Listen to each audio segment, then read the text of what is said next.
Hey guys, I know I said that the next video after this last one would have been the #1 game of all time video, and it's coming. I'm working on it. I just really want this to be the best thing I've done so far, because my favourite game has more than just I like it because of X, Y, and Z. It's got a lot of meaning behind why it's one of my it is my favourite game ever. So I want to do this justice. I want to make sure, you know, the script is immaculate. I want to make sure that, as awkward as my voice is at times, I want to make sure that I sound appropriately enthused to be reading this script and explaining why my favourite game is my favourite game. I'm putting 110% in this one. I don't want to rush it. I want it to be the best it can be. So that will be coming out this week. Again, I'm just trying to work through a few things to make sure it is 100%. It's a self-confidence thing as well. It's like, I joke about having an awkward voice, but that really is because I'm still trying to find my comfort zone. I'm still trying to find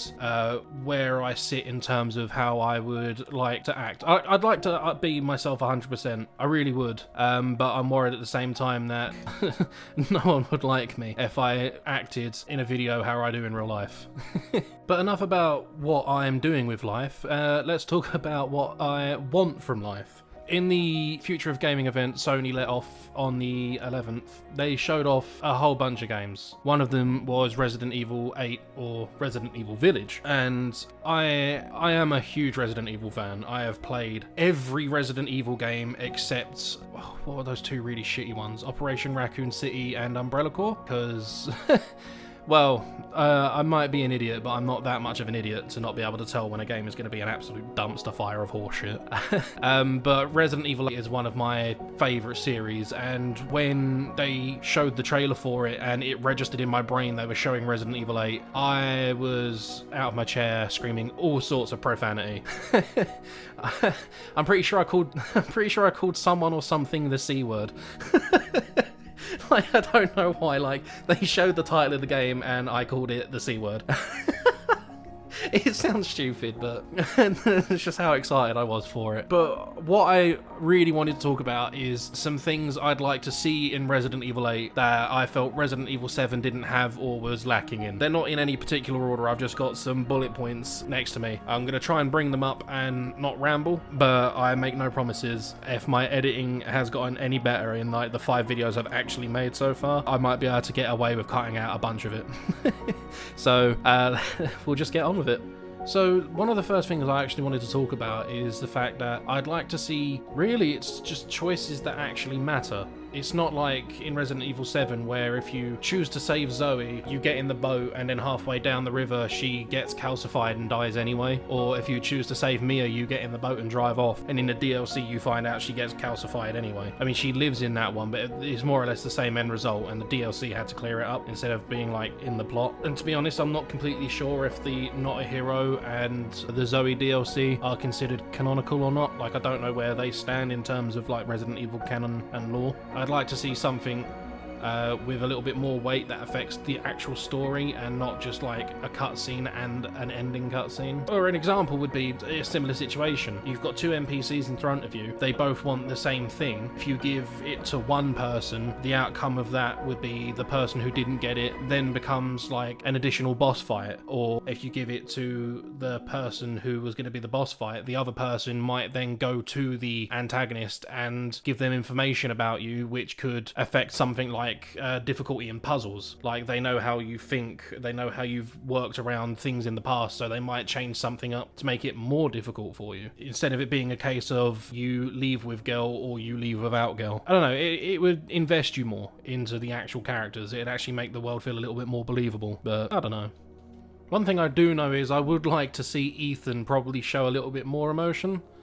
I mean, I get because of like the whole VR thing and the fact that you're meant to be experiencing the horror through someone else's eyes and immersion and all that, and that's fine and all, but I don't think normally you have a silent protagonist for that.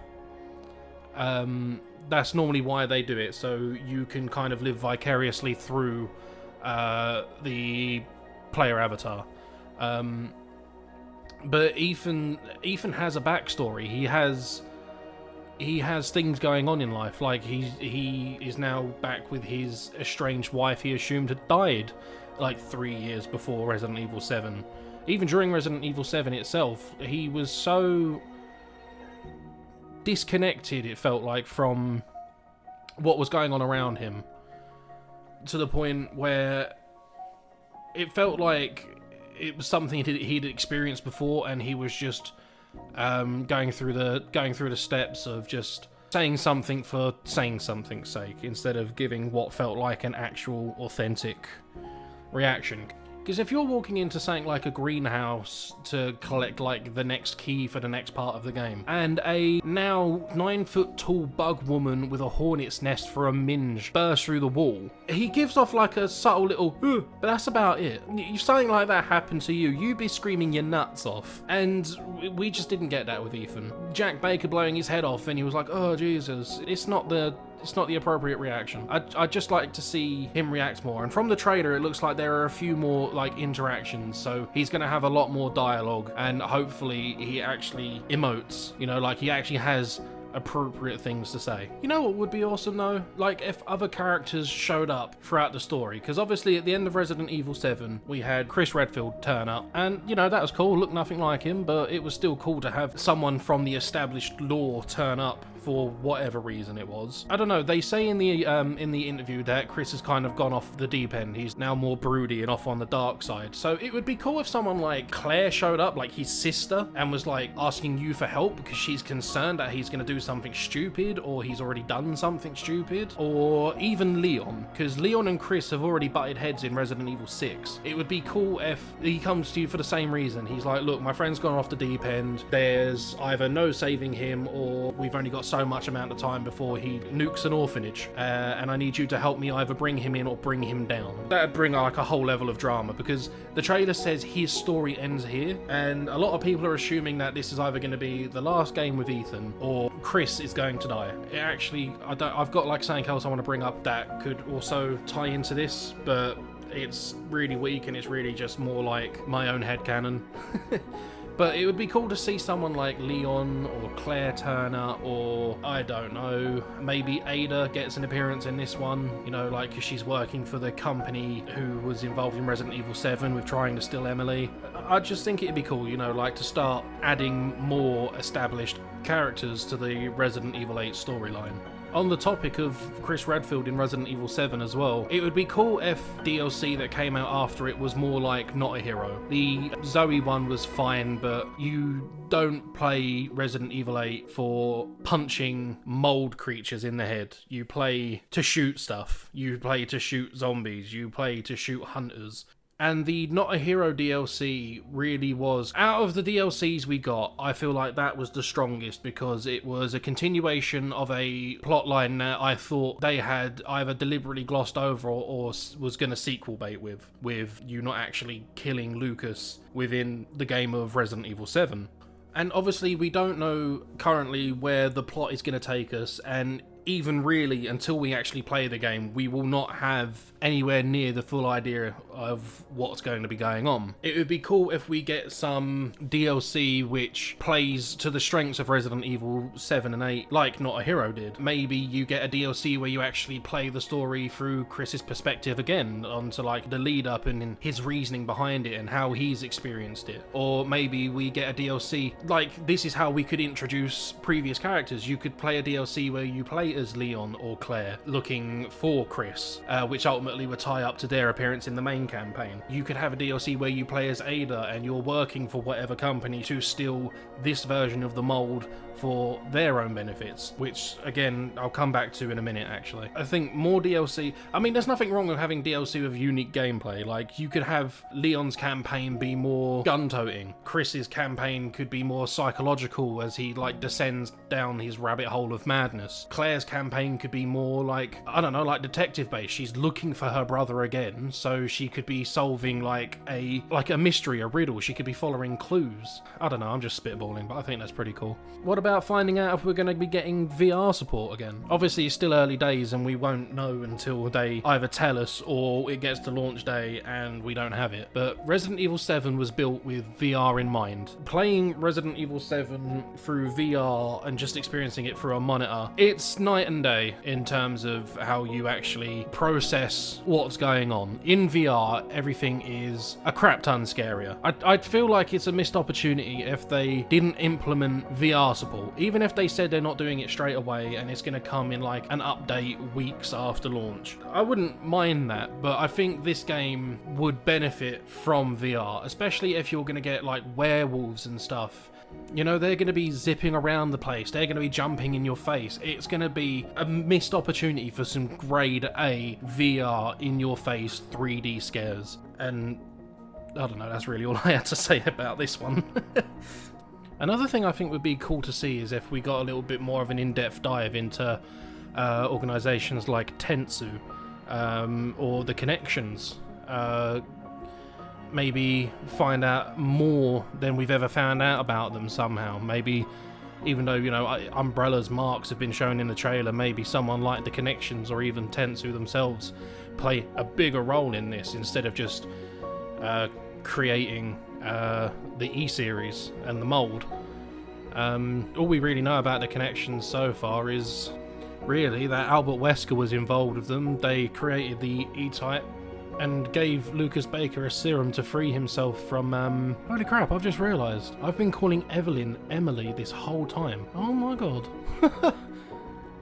So they freed Lucas Baker from Evelyn's mind control and then used him as like a sleeper agent to help with their experiments. I just think it'd be cool if we get to know maybe some other members of the organisation, or again, if we got something like a DLC that involved a returning character like Ada, who might be like working for Tensu or working for the Connections, because she's already has, technically, when she was working for Wesker in Resident Evil 4, and at that time Wesker would have been working with the Connection. So it would be cool to see more like a deep dive and maybe even learn what their overall goal is. But as with everything else, we'll just have to wait and see. Side note as well, maybe because Mia had obviously worked for the Connections in terms of transporting Evelyn, maybe Chris finds out about that or something and that's why he ends up going after her. Maybe he blames her for something that the Connections have done. This one's going to be a short one. I think it would be cool if they in some way acknowledge that there is going to be a Resident Evil 4 remake, because there's a lot of comparisons to be drawn between Resident Evil 8 Village and Resident Evil 4, which had its entire opening set in a village, a poorly named El Pueblo, which literally means the village in Spanish, so it's the village. But it would be cool if we had some kind of hint towards Resident Evil 4. It doesn't have to be too elaborate, because I doubt they're going to put like a splash screen at the end of the game where it says Resident Evil 4 coming like 2022 or something. But it would be cool if, you know, maybe even just something like a cryptic message or a note or something. And the final thing I would like to see in Resident Evil 8, and this is the biggest not gonna happen, what are you on about? If this happens, it'll be like the biggest bullshit moment that would probably annoy a lot, if not everyone in the fan base. But I would like to see the return of Wesker in some way, because the last time we saw Wesker in any capacity was Resident Evil 5, when he was blown up in a volcano from a helicopter. I'd like to think maybe they did like a cloning program or something, because we've already established that things like genetic modification can happen, and genetic modification of aging can happen as well. I mean, look at Emily. I've done it again. Evelyn, she was genetically aged to look like a 10-year-old girl and would rapidly age if she was not receiving medication over a set period of time. So it wouldn't be too hard to believe that maybe they cloned Wesker. Through that, they bring him back somehow. Twist, he didn't actually die. He was hit by the rocket and pushed under the lava, but the Ouroboros kept him alive somehow, and now he's back and in full control. So now, on top of being a super hard-ass, superhuman man thing, he's now a super hard-ass Ouroboros man thing. I don't know.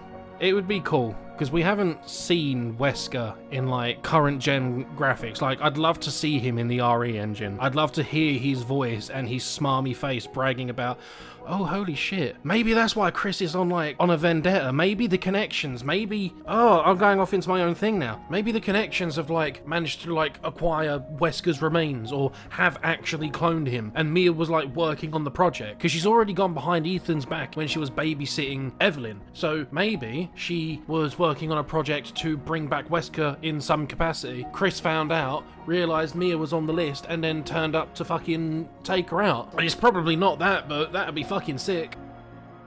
Sorry about that, my brain kind of went on its own little tangent and started working overtime. I highly doubt Wesker will be back. In fact, I'm almost positive Wesker will not be back. It would be cool. Pretty sure Chris has more grounded and sensible reasons as to why he has to murk Mia. We just have to wait and see. Anyway, thank you for listening to my ramblings. Let me know what you'd like to see or what you think they could improve upon for Resident Evil 8. Let me know if you've got any mad conspiracy theories as well. Let me know what you think about the fetus baby that they've asked us to basically speculate to high heaven about. The video that I promised you for this week will be out at some point this week. I don't want to say like a specific day, but it will be out before the week is over. So look forward to that, and I will see you guys in the next video. Bye bye.